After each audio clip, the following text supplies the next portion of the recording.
Alright then guys, this is Yara here and we're gonna be doing a post Legacy of Destruction, post ban list, tier list video. So in this video we're gonna be navigating the new cards that got released, right? Like Thunder Dragon Colossus is now legal. Also the new decks like Lightsworn.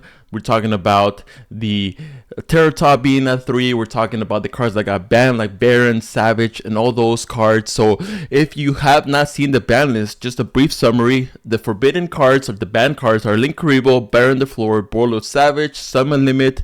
The limited cards are Arch Nemesis Protoss, Tidal, Thunder Dragon Colossus, Magic Spectre Unicorn, Chicken Game, and Anti-Spell Fragrance. And for the semi-limited, we have Armageddon Knight, Pearly Delicious Memory.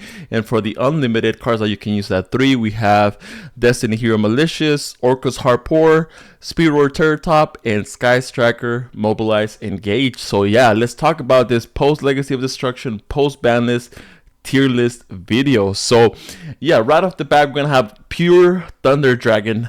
Their boss monster is finally back, right? If you don't know what Colossus does, it's basically Drolin Logbird on Lex, right? So the only way you can add stuff from the deck to your hand is by drawing it. So Colossus makes it so that you can't search stuff, right? So you can't activate Reinforcements of the Army. You can't activate, Wanted. Those cards that are very popular. Colossus just single-handedly stops those cards, but it's gonna be enough to compete against the top meta. And unfortunately, I don't think it's gonna be enough to compete. It is gonna be. It got a boost, definitely got a boost, because that's their boss monster, right? Titan, Colossus, some very popular end boards back in the days, but I don't think against Snake Eyes is gonna be enough, especially since now we have cards like Typhon, we have cards like SP Little Knight, we have so many new cards that are easily able to deal with Colossus. I don't think it's gonna be enough. Back in the days, you used to end up on 2-3 Colossus. That kind of like secure that your Colossus stayed on the field because you have multiples of them. But with one, sure, it's easily able to be summoned, but will it stick on the field? I don't think so. But I don't think it's gonna be a bad deck. I think it's gonna be tier 2, honestly. I honestly do think it's gonna be tier 2. If anything, it might be used like a small engine on some other decks. Unfortunately, Meow Meow Mew didn't come back. You could have played Colossus in Prank, but it didn't come back. So now Flu is such a powerful deck. None of the cards got hit. Shifter still at 3, Featherstorm still at 3. If anything, Anti-Spell Fragrance went to 1, which means it's even better. Summon Limit is now banned. You used to be able to struggle against Summon Limit, so if anything, it got a boost and it didn't get any hits. So we're gonna have to put it at tier 1. This deck is a powerhouse, the best shifter deck. And speaking of shifter decks, Thunder Dragons can actually use shifters, so that's gonna be pretty interesting to see. But Flu is a powerhouse.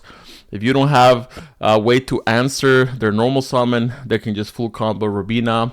GG's, right? So Harp is now at 3. So the best way to play Orcus is with the Horus engine, right? So with the Horus engine, you're able to spend multiple bodies, go into the Vampire, rank 8, mill cards, hopefully mill a Harpoor. Now that it's a 3, is gonna your odds of hitting it are gonna be pretty good. So will it be enough to compete against the popular decks though?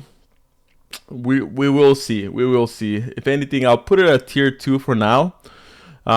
But we'll see. We'll see. It's T to be determined, but I'm not convinced. I own the deck, right? I have the deck right here sitting down, so I know like what it struggles against and what is good against. So if anything, this is good to out Colossus. If you played Orcus back in the days, Ding out Colossus was very popular. I'm not gonna get into Centurion yet. I kind of want to go another toss format deck because we're talking about Orcus, Thunder Dragons, and now Sky Striker. So Sky Striker got engaged to 3. Nobody thought we would see this day, right? When Engage finally saw the ban list back in the days, everybody was happy. Non-Sky Striker players, but nobody thought we would see the day where Engage, will come back to 3 because Engage. Draw 1, draw into another engage, draw 1, you have another engage, so you can just draw so many cards. Chicken Game is now at 1, so you definitely gonna be seeing Chicken Game. Plus 3 upstarts, all the good cards that are Sky Striker. So will it be enough? I I had previously put it in cope, but now I think it's gonna be in tier two. Tier two. I honestly do think that engage to 3 does make a difference, because now the chances of you opening it go up. So okay, now Centurion. Centurion's gonna get a new synchro, and it's gonna get a new main deck monster. So now they can actually play Shifter, because the synchro places stuff even from the banishment zone. So you can actually play Shifter in the deck. So another deck that can play Shifter, but it has a lot of 1-card starters. Calamities, for some reason, did not get banned. Konami just wants to sell the product, I think, but Calamities remained after the ban list, which means, you know, they're gonna be skipping your turn. We're gonna have to bump this to S.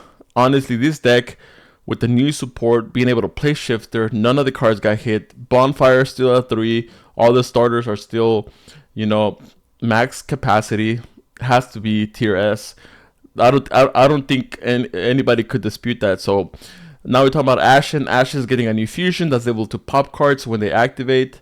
It's a good super poly target because it requires Vados plus 2 Pyro monsters, but your field spell makes stuff Pyro during your turn. So, but I don't think it's enough. Like I've mentioned before, I have multiple deck lists with different engines, different ratios of Ashen, and I don't think it's enough unless we see like a really good like fusion spell or a really good low level monster. No big level monsters. We don't want to break anymore. Like a level 4 or lower. But yeah, I'm gonna put this in cope. Now, you know, Heroes got Mally to 3, huge boost. So will it be enough though to, you know, put them at the top ranks? I think it's gonna be tier 2. We can break a lot of boards now. Being able to Mally into Mally and then Denier into Mally you're gonna be seeing a lot of Mallies going around. So Dark Warrior may see a comeback, because now, you know, a lot of the cards are getting, you know, coming off the list. So Armageddon Knight is at 2 now. So Dragon Link got a hit somehow. They took some collateral hit. Savage is now banned. I hate how Konami always randomly hits Dragon Link. I mean, they still have all their bestials except Magnum is limited. So yeah, I guess I'll put this in tier 2. Yubel's getting a field spell. Absolutely crazy field spell. Their fusion monster is broken. Literally the best super poly target in the game if you play Yubel, because it takes, you know, however many monsters you want from both fields. So very, very good card. So Yubel has to go to tier 1.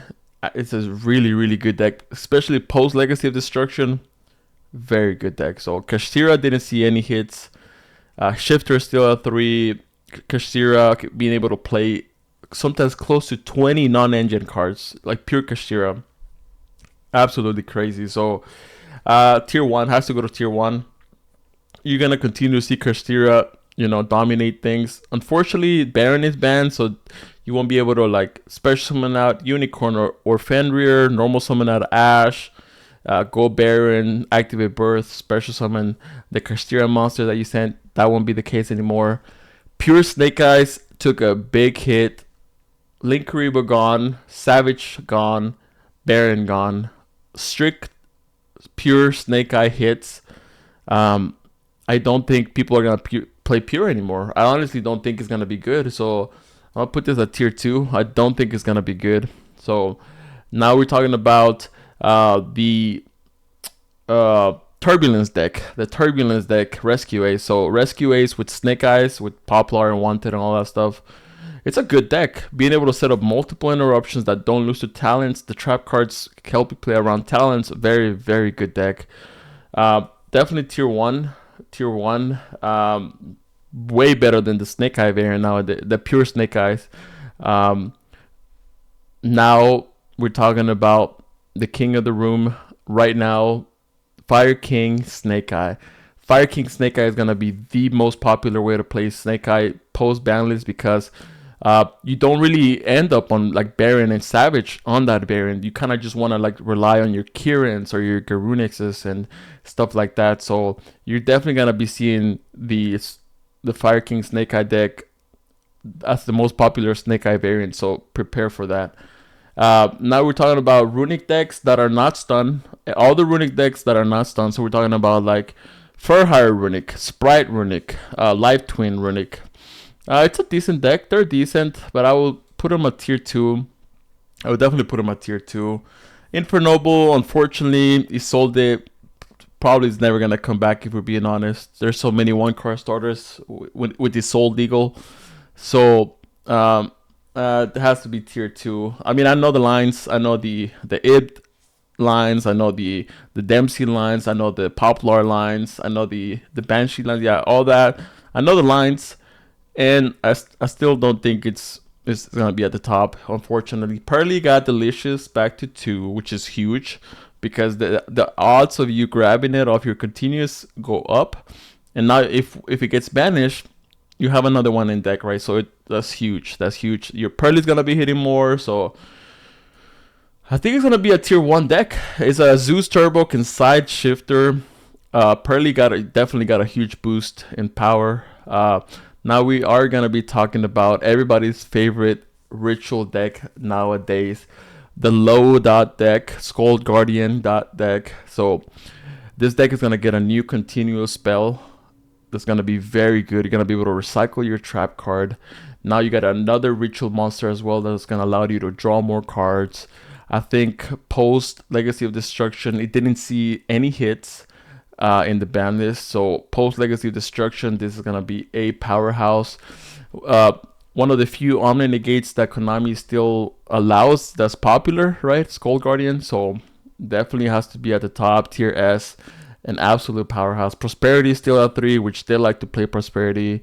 I think Prosperity is better than Extravagance in my opinion.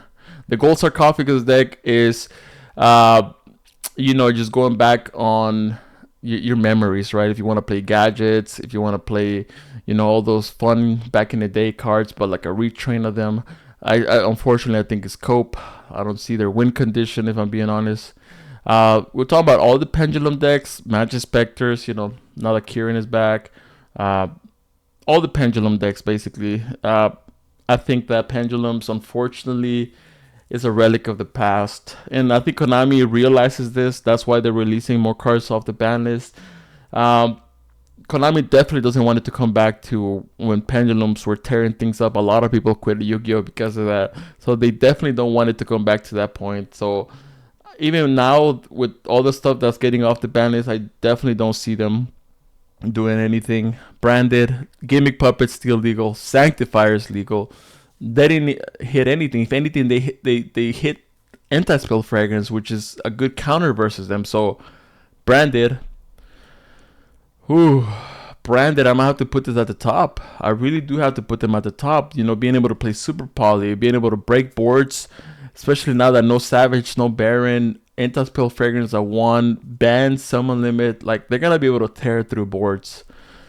Sword Soul. So Konami, for some reason, they woke up and say, we're gonna limit Protoss. The card that, I made like a couple of videos just on saying why Konami should ban that card back when it was still legal. Like, that card was so annoying. A lingering floodgate that you can activate during your turn, right? During your turn, a lingering floodgate. So if you're playing against a dark deck, guess what? You can't do anything with your dark monsters. If you're playing against a fire deck, if you're able to pop a fire, if you're able to target a fire monster, guess what? Now they can't special summon fire monsters. So against Fire King and all that stuff is very good. If you're playing against, Skull Guardian dot deck, low dot deck, you're gonna be able to go into your Synchro 9. Yeah, the Synchro 9 that it makes it so light monsters are basically useless. So yeah, Sword Soul is back on the menu, boys. Sword Soul is definitely back on the menus. Will it be tier S? That is definitely a good question. Because definitely tier S or tier 1. One of those. I'm about to put this at tier 1. Tier 1. Yeah, tier 1 for now. Don't be surprised if you start seeing a lot of representation, because people don't realize a searchable floodgate that your whole deck searches Protoss, right? You might have to cut Desires because you don't want your Protoss to be banned, but Vanquish Soul, a solid deck. Can play a lot of a lot of hand traps, bestials, and everything. I think it's a good tier 2 deck. Lightsworn, definitely with tier, a small tier package like all the like Sharon, Muriel, Rhino Heart, Havness, just so you can get those fusions off. Going to Mud Dragon is a level 4. You're able to like fuse with it, or you're able to like XYZ with it or synchro with it. Definitely a good engine with Lightsworn. But yeah, I think it's good. The new synchro is insane. Being able to dump multiple cards by itself is legal. It's another chaos ruler. Basically, you're able to mill so many cards. The trap card is very good. Being able to set itself and then negate multiple cards is like a hot red. So you're gonna have chaos ruler plus hot red in Lightsworn, but in other forms, of course. So I honestly do think it's going to be a solid deck. I do think it's going to be a solid deck. We're talking about Mementos. Memento is one of those decks that I think is a decent deck. A decent deck, a lot of one-card starters. The trap card is very good. Being able to negate multiples like an Appaloosa as a trap card. I think it's tier 1. Definitely think it's tier 1. The new Goblin Rider makes it for some interesting lines where you can OTK because now you can attack directly. So if anything, you might want to choose to go second, maybe. Just make it like an OTK deck, but I don't think it's going to be good enough. This is going to be stun, all the variants of stun. We're talking about Runic stun. We're talking about just stun with like Dogmatica stuff. We're talking about stun plus a lot of floodgates. It did take a hit with the ban list. Anti-spell 1, summon limit banned. It took a hit, so I don't think it's going to be tier 1 anymore. If anything, I think it's gonna be like over here, tier 2. The Chimera slash Diabelzi. You're gonna main deck Diabelzi in this deck. Diabelzi is anti-spell fragrance on legs. So the Chimera deck is gonna be very good with a small like branded package. Branded Chimera with a small branded package with Diabelzi, searchable floodgate. I think it's gonna be pretty good. Tier Lament, like just pure Tier Lament. I honestly do think it's gonna be very good. I do think it's gonna be very good. Just being able to. I've seen some variants that just like Turbo Out Dweller or the Turbo Out Bagushka, depending on the matchup. Plus, you can have like a Crime or a Soliac set. So now, the deck that a lot of people are waiting for, right? What do I think about Tenpai, the king of going second? Well, they definitely got a boost in power, right? Anti-spell 1, summon limit banned. That's definitely a boost. So Tenpai, but unfortunately there are just so many good going first decks. Now, what is Tenpai gonna do against Sword Soul if they set up a Protos Call Fire? What is Tenpai gonna do there? What is Tenpai gonna do against Centurion Calamity's Lock? Or what is Tenpai gonna do against Fire King that has interruptions layered throughout the whole field, right? Back row, Monster Zone, in the hand or in the graveyard. Like what are they gonna do? Or against branded gimmick pupping, like what is Tenpai gonna do? So I think it's a solid deck, don't get me wrong, but people always compare the OCG to the TCG, and you just can't compare them. The reason why Tenpai is good in the OCG is because max seed. You might be wondering, what does that matter? Because Tenpai is good in the battle phase, so it doesn't matter if you get max seed in the battle phase, right? Like you can't get Nibiru, you can't get Valor. You're gonna end the game right there and then. So it doesn't really matter if you get max seed, right? You just have to worry about ending the game. But over here in the TCG, we don't have max seed. People end on bigger boards. They end up on multiple interruptions that the OCG just can't do. So let me see. I'll put this somewhere over here. And Gold Pride Terror Top came back to 3. So I believe that like Punk, Terror Top, Gold Pride is gonna be the way to go. So, but I don't think it's gonna be enough, if I'm being honest. And they're getting a new support, a new Synchro, and a new main deck monster. But Unfortunately, I don't think it's gonna be enough. You have to play so much engine is the thing. You just have to play so much engine. You have to cut your own life points, and especially in like competitive, in a competitive atmosphere where time is so crucial. You know, Gold Pride is just not the way to go. Not the way to go. And I don't know why Thunder Dragon is here twice, but yeah, I do think this is gonna be the post Legacy of Destruction, post ban list tier list of the most popular decks. So let me know what you guys think, but I'll catch you in the next video.